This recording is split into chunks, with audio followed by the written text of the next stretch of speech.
All right, cool. All right, thank you all for coming. My name is Andy Pendergast. I am, that's a company I work for, CyberSquared, and that's our product, but I'm not going to talk any more than that. I have to talk into the microphone, apparently. What I am going to be talking to you today about is the diamond model for intrusion analysis. So what is the diamond model? It's an analytic methodology we came up with about 8 years ago to track, group, figure out threats. Admittedly, this was mostly focused on what's now termed APT, Advanced Persistent Threat. Forgive me for saying that. I know I feel that ball warming up, that ball warm up. Who is it for? So if you are a DFIR analyst, if you deal with threat intelligence in any sort of way, this will help you, I promise. If you are a risk mitigation planner, get out now, because I hate you. You. But it's useful for you guys too. And as you can see, there is a paper behind this. It's up on our website, but it's published by DTIC, so you can get it off DoD's pages too. It's a great read with coffee. It's only like 70 pages. I usually take it in the bathroom with me when I brush up. All right, so why did we create this? So I mentioned about 8 years ago, me and a couple other guys, Chris Betts and Sergio, we needed a plan. Chris, in normal Chris speak, he actually does kind of look like Captain America, told us we needed a plan, and then Sergio said, all right, I got a plan, let's just jump out of an airplane and figure it out. We were being attacked at all sides by different AP disease and these bug guys here. And we needed a way to sort them out, right? We needed a way to characterize them and figure out, all right, well, these all kind of look the same, but they're not really the same. They tend to change up every once in a while, and we kind of need to know how to counter them, and we need to know how they're different from one each other in order to be able to counter them smartly. So hence, the diamond was born. What is it used for today? So it is both a cognitive and formal model for figuring out intrusions, right? The cognitive model is used probably by hundreds, mostly in the DoD today, but increasingly external. Threat intel analysts, people with some sort of threat intel responsibility in their role. And it is also a foundational concept that has been used in taxonomies and languages, standards and protocols like STICs that are emerging and becoming more and more prevalent within this space. It is itself not a taxonomy. It does not seek to list out every possible way that an intrusion can be characterized, but it is foundational in that concept, and it allows the analysts to apply things like STICs in a much smarter way. It is both set and graph theory, so based, and we've used it in our product as the basis for the data model that we use there. So I mentioned it's graph-based. The reason why it's called the diamond model is because each cyber event, you can't throw a ball at me for that, is made up of 4 vertices.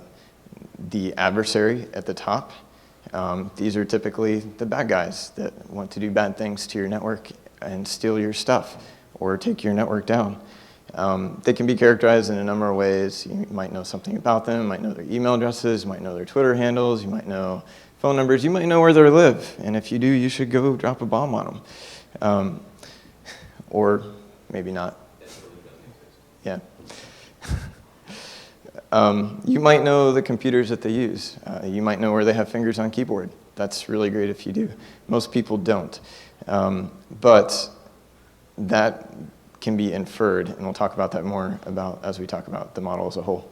The capabilities, if I had one word to describe what the capabilities are, it's typically malware, right? And this can be described and enumerated ad infinitum, right, forever down. And there's numerous ways to call these out, but at the very top level, these are the capabilities that the adversary uses in every event to carry out their objective against the victim. The infrastructure is the way that they get there, right? So they're moving through the internet somehow, imagine that.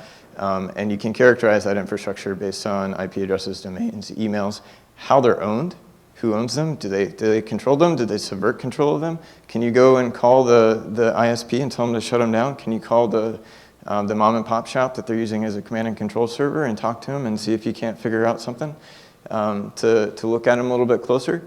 Perhaps. Can you call up the webmail provider and ask them what they know about that email address? Perhaps, if you have that relationship. So there's all sorts of ways to leverage the infrastructure, even if they're using it against you, to use it against them. And then, of course, the victim, and this can be enumerated in numerous ways as well, but typically the personas, network assets, email addresses, or the specific data that they're going after in your network. Now, there are some meta features. So I mentioned this is one event, right? So the meta features are primarily used to link specific events together. So you have a timestamp, when did this event occur? Easy enough. We do use phases. This is commonly, people typically use the kill chain phases in here to characterize the phase of attack that was being used. The result, was it a success? Was it a failure? When you're building the graphs, you probably want to know where you stopped, if you stopped an intrusion, or whether or not the adversary themselves just, they had their own fail and couldn't get out of there. The directionality, those little abbreviations, I2V, this is typically infrastructure to victim, infrastructure to infrastructure, adversary to infrastructure. This just characterizes where within the attack space or where within the internet the event took place. It may not be taking place on your network yet. It might be taking place external to your network. And then methodology, class of activity, right? Is it a spear phishing message? Is it a watering hole attack? Is it a DDoS? Those are pretty easy to understand. Resources, so if they're using an O-Day, it infers that they have some resources to leverage that O-Day, right? If it's not publicly available, how did they get it? These are questions you might ask yourself that can lead you to better understand the capabilities and the resources available to the bad guy, right? Are they out there buying O-Days? Are they developing them themselves? Do they have a network of hackers working in a basement in a foreign country developing things? Are they paying off folks to get it? Did they get access perhaps to the software manufacturer that is building the product that they've exploited? So we don't expect you to know all this. We certainly don't. I certainly don't. So unknowns and uncertainty are welcome. You're expected to have knowledge gaps as you're building out your understanding of a threat and your understanding of how to go about defending against them. I mentioned the kill chain. If there are any Lockheed Martin people here, please note that I did use your trademark. And so what you see here is a couple of incidents, and we've grouped them. And within here, you see a kind of standard kill chain breakdown. Lots of people actually use different flavors for their kill chain, right? So you might have different phases of attack. That's fine. The Diamond model supports that. We don't really care. What is important is each of these little events going down the kill chain, going down the incident graph. These blue lines here represent a causal event. So one event causes another, right? So there's a relationship between those, and there's actually a confidence associated with whether or not you know how well you know one caused the other. Sometimes it's very obvious, sometimes less so. And then these purple lines that go across the incidents, these are correlations between specific nodes or vertices in the diamond events that represent commonalities, right, across events. And there are confidences associated with these relationships. So you may be very confident that it's the same thing, or you could be less confident based on the availability of the malware, the way the infrastructure was used. Maybe it's in the same class C or same net block, but it's not the same IP address, and it gives you some level of confidence that they're related, but not 100%. And I mentioned that unknowns are welcome, so if you can tell, I'm not sure how well it shows up here or not, but this guy is kind of dotted out. It means you're in the exploitation phase for whatever reason, you didn't catch that. Maybe you just caught the C2 coming out. And you can then infer, based on the knowledge you had on incident 1, that since these were the same, that maybe there's something, it can point you to where you need to look at faster to look at incident 2, right? It is not rocket scientist, rocket science, I'm not a rocket scientist. This is not rocket science. All right, so creating activity groups. Basically, what we did on the last slide was we created a very basic activity group. You saw that incident 1 and incident 2 were grouped together, and incident 3 and 4 were grouped together. Those are 2 separate activity groups. Within the diamond model, it is a formal process to create activity groups. I like to think of it as 4th grade science class where you build a hypothesis and then you test it. So the first thing you do is define the problem, right? So in this case, it's an attribution problem. Those are not the only problems you can define. They do tend to be the first ones that we do, just because you can, once you have that, you can then go do other things and define other problems with that activity group, and I'll talk about that in a few slides. But so say, you know, a simpler way that you typically hear this around the office, or, you know, like, oh, I think we got hit by APT1. Well, how do you know? What is APT1 anyway? You know, what makes, I'm going to skip the second one because I don't think Red October is really that sexy anymore. But so say what makes Poison Ivy, 9002, and PlugX, you know, if you saw that on your network, what would you be dealing with? Well, probably some bad stuff from China, right? If you're familiar with what those are, this is a 9002 backdoor. PlugX is a openly available, well, not openly available, but used by several different groups that seem to originate from China. And Poison Ivy is kind of like an openly available backdoor as well that's used by First Stage by many of these guys. But how do you know just because these things are used that it's the same set of folks? They're after the same thing. You don't, right? But what we're describing in these questions are really represent the next step in creating an activity group, and that's feature selection. So what criteria, what points, you know, what nodes on the diamond, what malware, what infrastructure, what TTPs, tactics, techniques, and procedures define this set of activity as being a set of activity, right? And once I have that, I can begin to test it. But watch out. This is the first step, and all intrusion analysts, all threat intelligence analysts are guilty of this at one time or another. I know I certainly am. You put together a group of features that you believe in the beginning are like, this is what makes APT1 APT1. I know it, I know these guys, I see it all the time. And then something comes along that busts your whole theory up. Right? That's okay. The diamond model doesn't prevent that. It helps you to think about the problem before you make those calls. But it expects there to be mistakes, and it allows you to go back and reassess. And so when you're creating a group,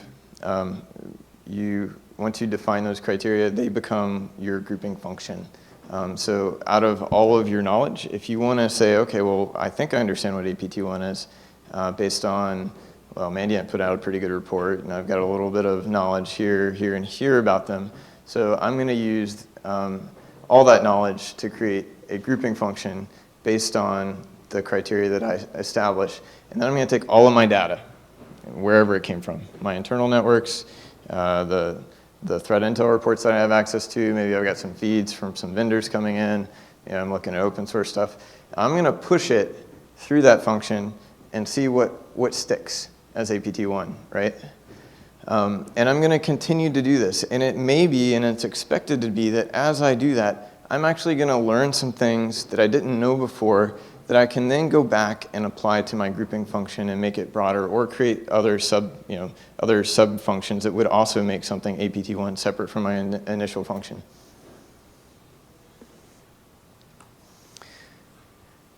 Once I have this is where I can do some more interesting things. So I say I've got a pretty good understanding of what APT1 is. Well, now I can start to trend them. I can see how they've changed over time. How did they change when we did X, Y, and Z? How did they adapt when Mandiant busted up all their intels and threw them all out there in the wild, right? Did they continue to use the same tools and infrastructure, or did they drop it all and start all over again? And how did we pick them up?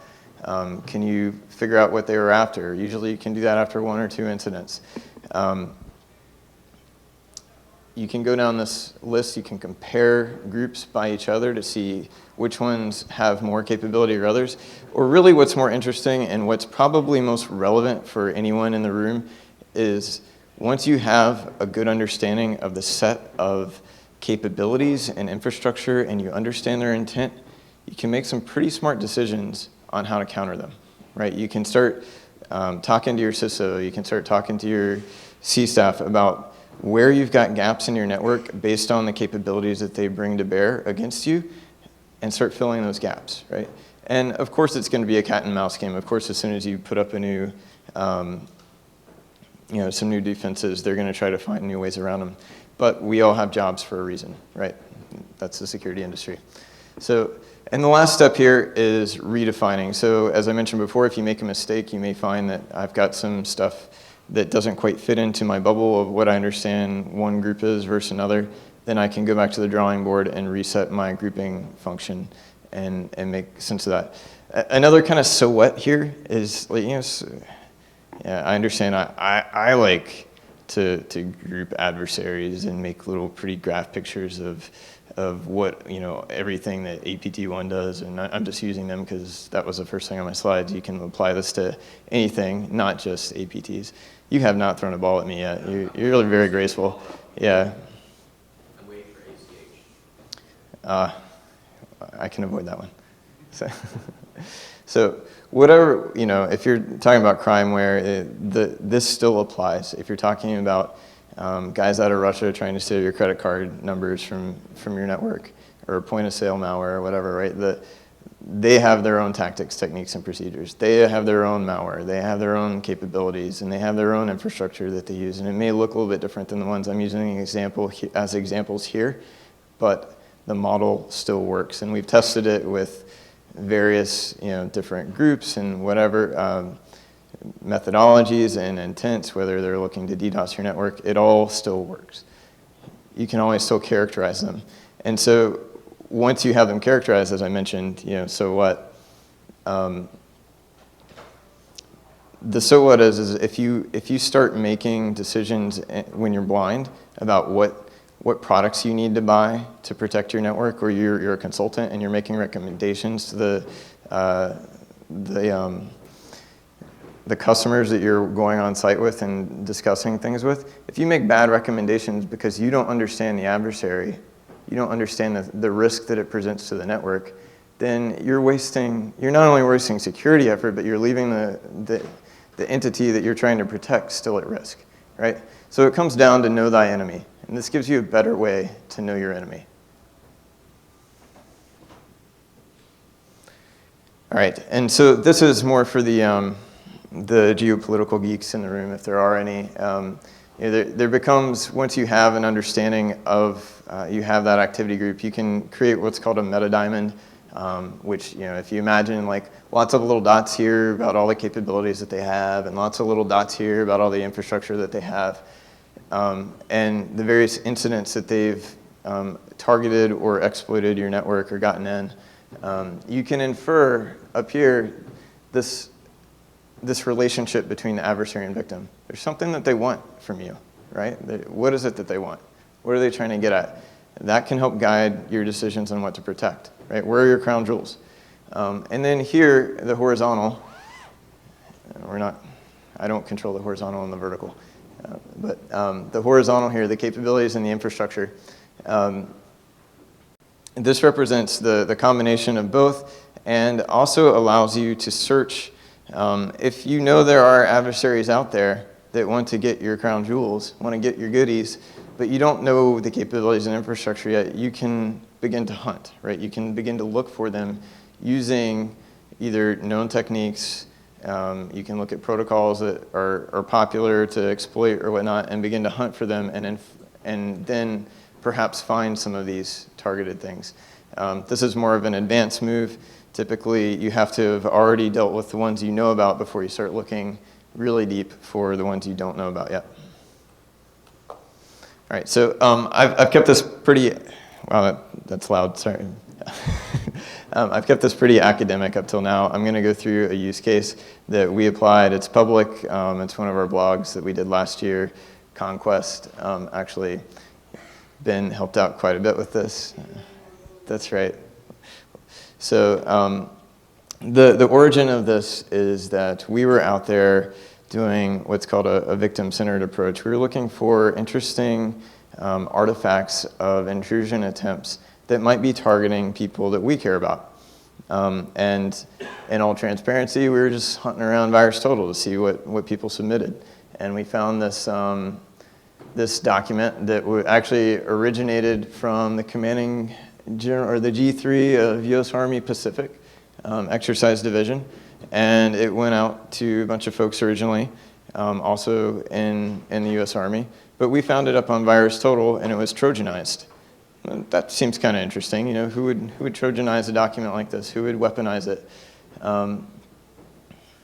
And the subject of the exercise, or the message, was the Conquest exercise, which was a joint Mongolian and U.S. exercise. So just from this document existing, we can infer a kill chain, right? We can infer, create a hypothesis on what may have occurred here. So probably on the recon phase, the bad guys were out looking for something that they could weaponize, right? That would be of interest enough for someone to click on. And then, so obviously they do that. And again, hypothesized, it was likely emailed or staged somewhere where someone that was targeted would click on it or downloaded it and click on it. And then, you know, the exploit happens. We'll talk about what the exploit was in a moment. Installation, and then profit for the bad guys. We did notice there was a specific post in the command and control protocol that went back and forth that allowed us to very quickly identify it and associate it with other malware that was known. So very quickly, once we had this malware, it was termed Barkio fork by some of the AV hits that occurred.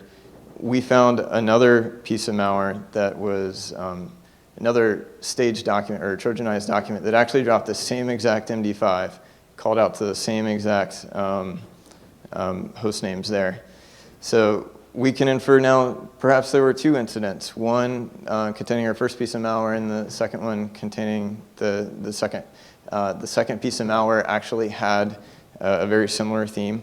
Also would have been of interest to Mongolian parties.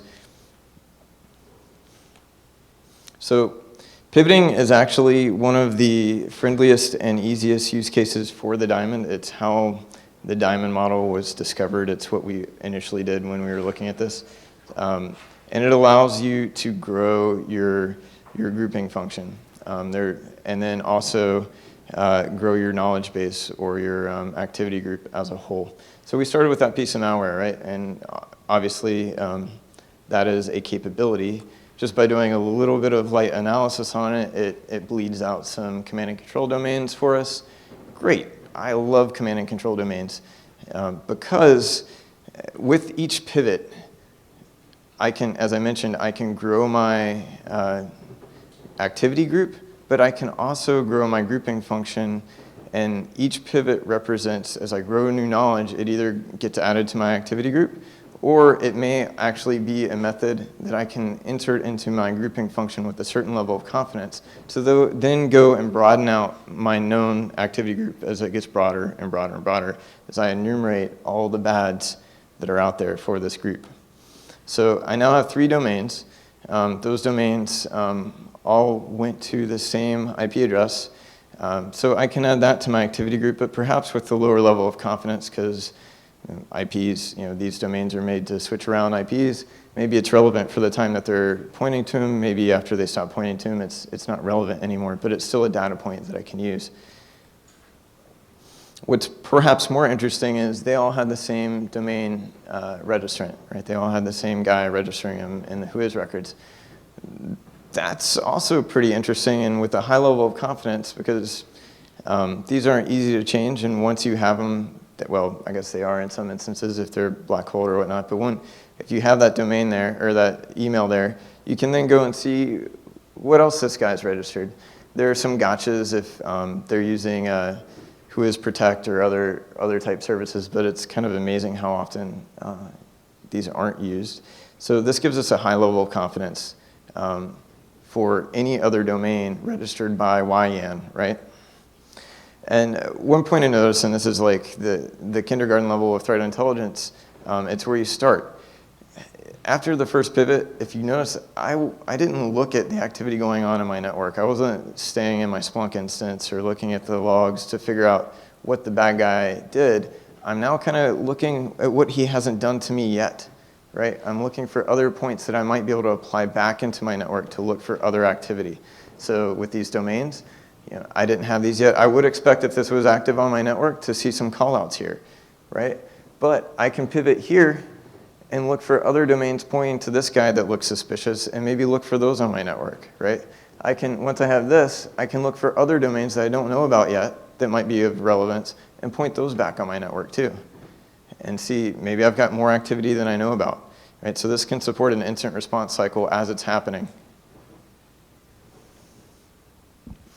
So this is what we did essentially, is we went and did some more pivots, each one with varying levels of confidence, but we found a lot more domains. If you notice, a lot of them have the same registered level. And then we looked at the registrants for these domains. The domains were probably linked by common IP addresses happening at the same time. We can also look and see if any of those domains were related to malware that we didn't know about yet. And sure enough, they were. So here's, if you look at the registrants, these are the only ones that had YN in them. 79, of course, these are interesting, but now we have a few other registrants of interest as well. And as I mentioned, at every step, you can test and say, okay, well, the registrants, those are pretty high confidence, and you can validate that by pointing it back to malware, and it's even better if it's the same malware, but you might find that there are other types or other families of malware that are linked to callout domains that are registered by these guys being used for malicious purposes too. So those are things you would add to your grouping function. What we found after we published the blog was that there was some related research that others did. And we found that there's plugx malware. So we started with Brachiofork malware. But there's plugx malware also using these same callout domains. So sure, we'll add that to our activity group and even add it to the grouping function. However, plugx malware isn't just used by our bad guys. They're used by several other bad guys. So we have some domain knowledge that allows us to adjust our confidence level on what we add into our grouping function. And so what we found were other people seeing the same similar activity were blogging about plugx stuff being used to target Mongolians, and that sounds like it's right. Sounds like it might be the same people, but actually there's no strong link back to any of the malware that we saw or any of the registrants that we saw, which led us to believe that actually, even though others were linking it to our same activity group, we would be more cautious than that and say it was probably a different set or a different set of activity. We also, in our own blog, noticed that we did see APT1 using the same malware at some time. However, none of the other characteristics matched, right? So it assumed that even our Brachiofork malware was used by a couple different groups. And it was just having one link in the diamond model isn't typically enough to make a correlation to say this is all the same activity. And we saw several others here too. So I hope that what you've all gotten out of this today is that as you're doing incident response, as you're if you're doing threat intel, you can use the diamond model just cognitively to test your own assumptions, right? That you can test what you know about an adversary. You can test whether or not you can point these signatures at that and expect it to work, expect it to detect more or to keep them out. or if you know you need to do some more homework and get better visibility over the threat based on your knowledge of it. This is just a primer.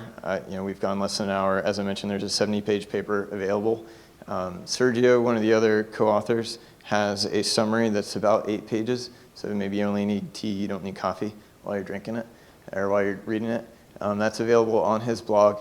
And then the full paper's both on our website and DTIC's. And I think we have a little bit of time for questions. So if there are any. Yeah. I went a little faster than I thought I did. Go ahead. So it sounds okay. So you get a definition of a group, but it sounds like you don't really share. It sounds like there's a central repository of saying, here's all here's what we know about these bad guys. Mm-hmm. Is there? So. Okay, no, absolutely not. So this kind of speaks to our product, and I'll keep that at a minimum. But so Threat Connect, if you see it on the slides there, it's built to be a community knowledge repository that's active, right? So it's a threat intelligence platform that supports communities, so you can suck in intel from wherever, your own internal knowledge, what other people give you, feeds that you have coming in, bring it all in, make sense of it, and then you can share that to a community, and communities share it to each other. You maintain things. There may be some things for good reasons that you don't share, right? And we won't get into the argument, right? But you can programmatically share your knowledge of a threat or many threats into a community that you trust within our product. So, and of course, you can have your own, not a product pitch. There are lots of ways. You can maintain an Access database if you want, God help you, or an Excel spreadsheet on everything you have and share that too, right? There's a lot of strength in the structure of the relationships that you can articulate both within our platform and in other emerging solutions. Styx is a great protocol for doing this too. Yes? Two things that are usually of concern are consistency and automation, right? To get it done fast, and to force people to actually go through all the steps. Can you talk about how the diamond model actually forces the analyst actually to correlate all those findings and actually then, which then leads to more discovery? So the model itself doesn't dictate whether things are automated or they're manual. And the automated piece is a little bit of, everybody has their own secret sauce on how they're automating those or how they're establishing algorithms to make those connections automatically, right, or programmatically across different data sets. Of course, we're doing this within Threat Connect, and it is a point of research as we're always learning, right? And I think there's a lot to be spoken for machine learning techniques that can be applied here and different algorithms that can be used with different data sets. However, what I wanted to stress today is that you don't need that to do it manually, and oftentimes it scratches the itch immediately when you're doing incident response, that you can use these techniques cognitively and apply them. Can we force anyone to do this? No. It's a technique. It's like going to class, and did you take what you got from the class and apply it directly? Does that answer your question? Okay. Yes? So is there a capability in the model to basically cover mitigation techniques, cover different measures in which place So, absolutely. So the diamond model works well with other established means, such as, so actually I mentioned the kill chain, right? There's another presentation I've given on how they work together very well, where you can map your knowledge of the adversary from both a kill chain perspective and the diamond model to identify, and then overlay that with your own mitigation capabilities. So you can apply it to I think in the kill chain it's called a course of action matrix. So you can apply it to a course of action matrix and find the best bang for your buck and how you could stop them at what phase of the kill chain. There is another, we work well with attack graphs. We call a blending of the diamond model and an attack graph and activity attack graph, where you look across everything an adversary could do, and then you overlay it with your knowledge from the diamond model in a structured manner of what they have done, right? And that gives you a highlight of the paths they've actually taken, and if you mitigate them here, what pivots the adversary may make that you haven't seen them do before, and you can make some informed guesses on which ones are more likely based on what capabilities you know they have versus how hard something else would be. So, good. Any more questions? Going once. 10 minutes for sure. So I could bring up, what's that? Is Wes in the room? Hey Wes, you want to bring up Threat Connect? What? You want to bring up Threat Connect? Sure. On the spot. All right, let's do it. Come on. Ladies and gentlemen, Wes Hurd, Super Ninja. So everybody, Wes works with us. He is what's that? Yeah, or I can log in. All right. Actually, I've got it shut off, so I can tether. This might take more than a minute.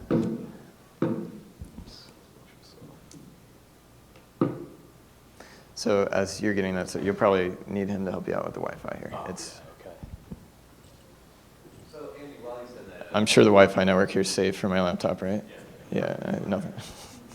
Great. What do you have in the way of recommendations to prevent analytic bias when grouping malware families together, or you're grouping your threat groups?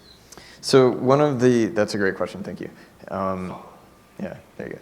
So one of the axioms that I like to go by when using the diamond model is that, and I mentioned it briefly in the slides, that one connection typically isn't enough. Every connection should be weighted by confidence, and you should typically have 2 or more high confidence links before you bring something into your activity group.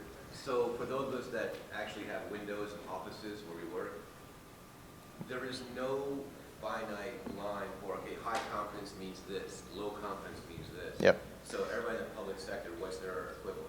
So it does take a little bit so it's iterative, right? You need to learn. If you have no other knowledge base, as you're mentioning, like if you don't work somewhere where you already have a mass database of what each group is or what should apply to an activity group, you have to start, right? You have to start, and maybe you're starting at ground zero, right? But the diamond model will let you do that. It may just take a little bit long to iterate through and learn what we should make a high confidence versus a low confidence. But really quick, just some things I can rattle off my head. Before you start linking things together, is the malware publicly available? If you're seeing poison ivy across your network and you see it in March and then you see it again in June, just because you saw poison ivy, does that mean that you're dealing with the same set of actors or the same threat? Probably not, right? Maybe. What other points of data do you have that you can correlate, right? So, and the case with the domain registrants, well, what do you know about domain registration? Well, if I've registered the domain and I've used an email, even if it's a fake email, it's a point of reference that's frozen in time from the point he registered it, right? And that person controls it. Unless he ceded it to somebody else as a third party, which doesn't typically happen. It could, but we don't see it happening very often. So that's a moderate to high confidence linkage that you can have. If you notice the whois registration changes, then you go back and you change that in your model or in your grouping function.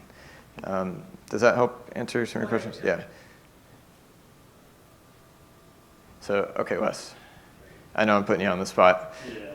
So I think what would be good to demonstrate, and everybody, Wes works for my company. He is our intrusion analyst, threat intelligence analyst extraordinaire. What's with the scroll bar on this Chrome?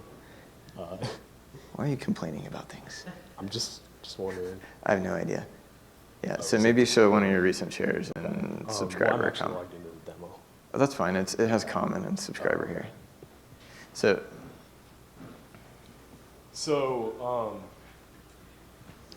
So actually, a little bit of background on what Threat Connect is. We weren't planning on showing it here, but it is, as I mentioned, it has community repositories of knowledge that are linked together. If you show, this is just a post that Wes has done. The data is linked. It describes everything in human readable form. Great, so you can see what it is. But if you go to the browse screen, perhaps, or click on your PayPal phishing backend incident, and so you can describe things, you can tag them, you can have security labels and whatnot. But what's important is the associations, probably at the indicator level. We'll go back to attributes. So you can see all of the indicators that are associated to this specific incident.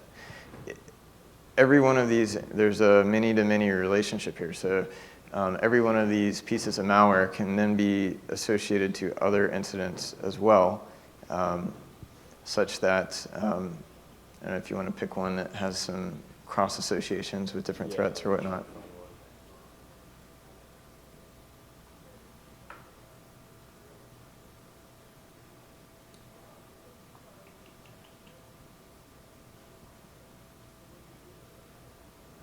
How are we doing on time?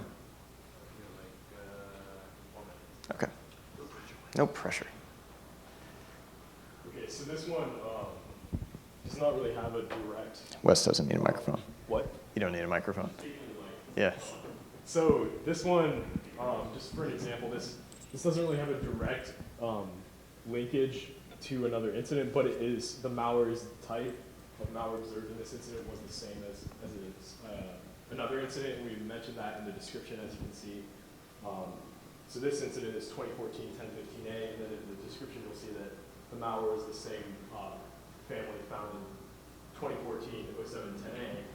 And also, sort of going along with the diamond model in this instance, for this, we can't confirm that those incidents are associated with the same threat actor because we only have the malware piece of the diamond model, the capability piece rather, that overlaps.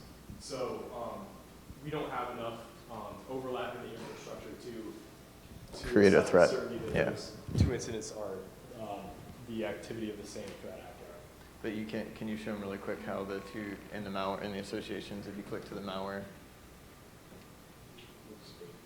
indicators. So if Wes clicks on either the MD5 or the SHA-1 there, and then goes to the associations from this piece of malware to the activity that it's associated with, there should be, okay, so you only have one there? Yeah. Okay. So ideally, you could have multiple here. So you've got one piece of malware, maybe it was used a few different times. Maybe characteristics of this malware were used. Go to associations. So you can have multiple incidents here that this would be associated with, or you could have it associated to a threat, which is a higher level. In diamond model terms, that would be an activity group, and this activity would be an activity thread. So this is one incident. You can have many threats under this. You can have signatures that you've written on it to detect it and whatnot. You can have other indicators that are associated with it as well. Okay, so yeah, you've got a couple signatures there as well. Are you tying variants together, like different poison ivy variants? So what you're seeing here is by the actual malware sample itself. One of the things we're building out here is actually in the metadata whether we can identify common P section header hashes, common imp hashes that can identify what the variants are programmatically, instead of just saying, yes, this is a poison ivy variant, or yes, this has a common mutex string or whatnot. So you can pivot on each of those. Okay.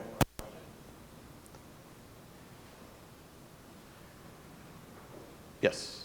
Is that a hand raise, or is that just, I don't think you really have a question. Okay. Okay, any other questions?